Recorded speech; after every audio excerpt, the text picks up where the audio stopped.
This is the Ixeo Time IT710G motorhome.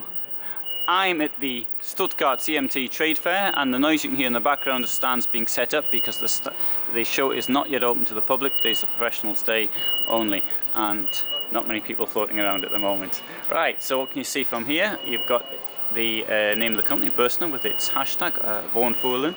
You've got the price there, which is around 60,000. That's if you buy it at the trade fair, but I'm sure you can negotiate to get the same price anywhere. And we can see it's got a relatively large garage which is locked, so I can't actually show you inside. We've got the XL door because people are getting fatter, and up there we've got that bulge in the roof. What does a bulge in the roof normally mean? It means there's a bed there. Now, I don't like a bulge in the roof. I like a flat roof. Now, in my way of thinking, can't the roof be entirely the maximum height? Because if you're going under a bridge or something like that, that's the maximum height you get. You can't say to the bridge, well look, only part of the van is above this height. As well as being, I think, technically easier to manufacture if it's flat. Anyway, some ideas there. Right, now let's go to the back, and we have my favourite layout. Oh, I do like a bed like that. And look at that. Isn't that easy steps to get up? So I've thought about that quite nicely. And on one side of the bed, you've got some space there. So let's put your socks and your shirts and trousers and what have you. And on the other side, you've got your suits, bridal dress, you know, this sort of stuff you normally take away with you when you go camping. And you have down here, let's have a look at this, bit more storage, and here in the step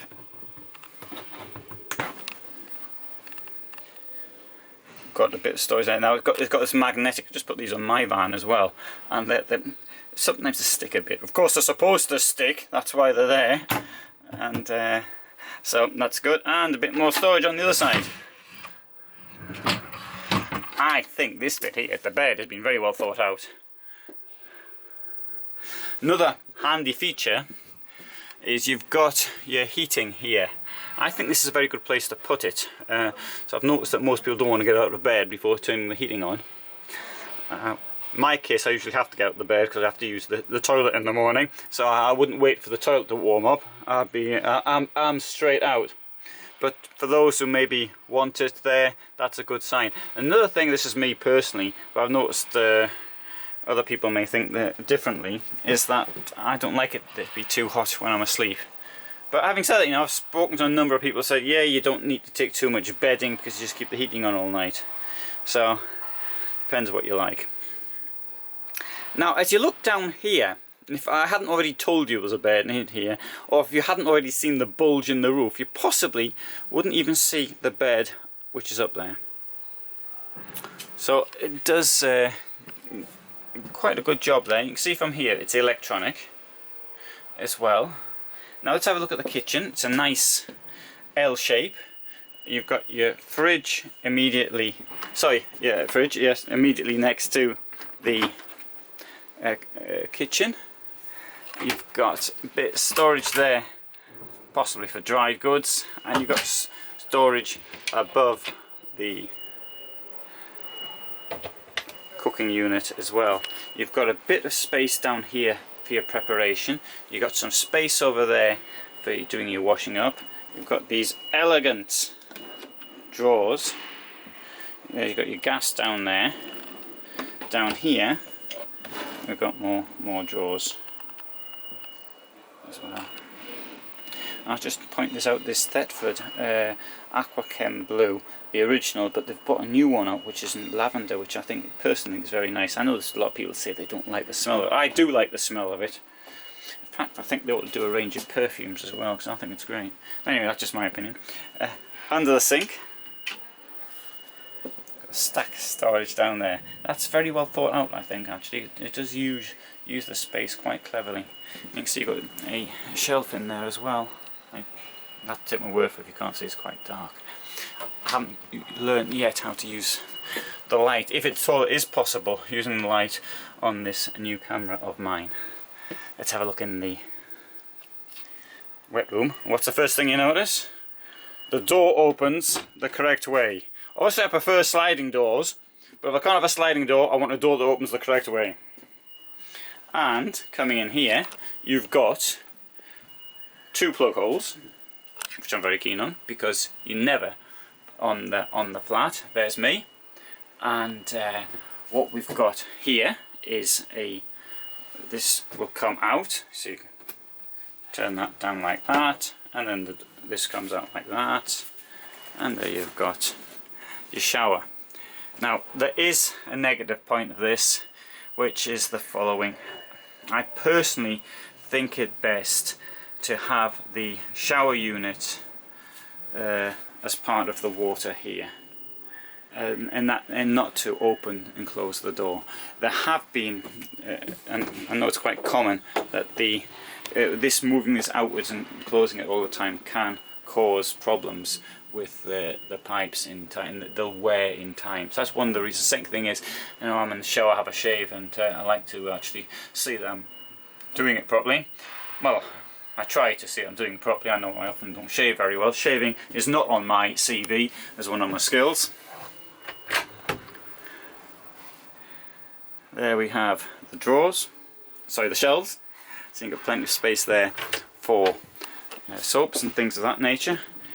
Now, I like the door, I like this door, but I'm not so keen on the way the water comes out. A curious thing is this: you've got this waterfall like tap. So you open this up here and the water drops down there. I think it looks good. I'm not so certain of its use in a van. Of course it doesn't make much difference, it's a tiny minor point, that one. Of course you've also got a bit more storage there under the sink as well. And my feeling is that sink actually is not really suitable for a van, in my opinion. Anyway, it looks ceramic. I know it'll be plastic, but it'll feel like ceramic.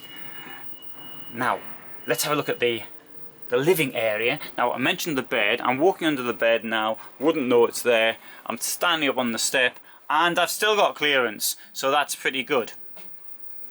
Let's come on to the front. Now, I said I didn't like the bulge in the roof, and I'd rather it was the same height all the way through. But when I look at it from here, I've got to say, that is pretty good.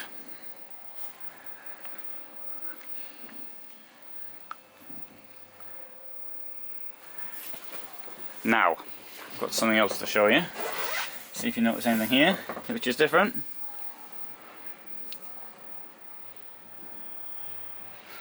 Yes, it's a Citroen. Citroen has around 5% market share in motorhomes at the moment. Citroen was at Dusseldorf at the Caravan Salon trying to push the idea of using Citroens as a base vehicle. It does have certain advantages, particularly if you're trying to do your own conversion yourself from scratch. Fiat Ducato has around 70% market share. So, but think at the end of the day, if it's Peugeot, it's Citroen, or Fiat Ducato, they all come from the same factory in Italy.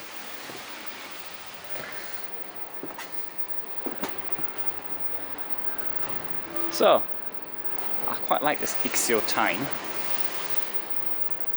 with the exceptions for the things that I mentioned. And let's have a look at some other vans while I'm out here. So we've got the company, got Mobilette Design, Roller Team, Carmen, Mobile, Foster.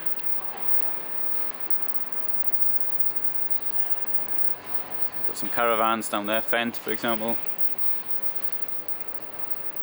You've got some of these top of the range things here from Burstner, such as this Elegance. It's a lovely looking vehicle, but the problem is, of course, it's parking the thing. You won't be doing any wild camping and that. You're just going to be at the campsites, also because of the weight as well.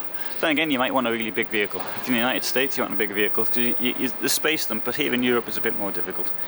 And there's an Argus, which is enormous as well, with the overcab. Right, so if you found that interesting, amusing, then you might want to see some of my other films, or my website motorhomefulltime.com, which has a weekly newsletter to which you can subscribe. And the more subscriptions I get, the better I feel. So please subscribe.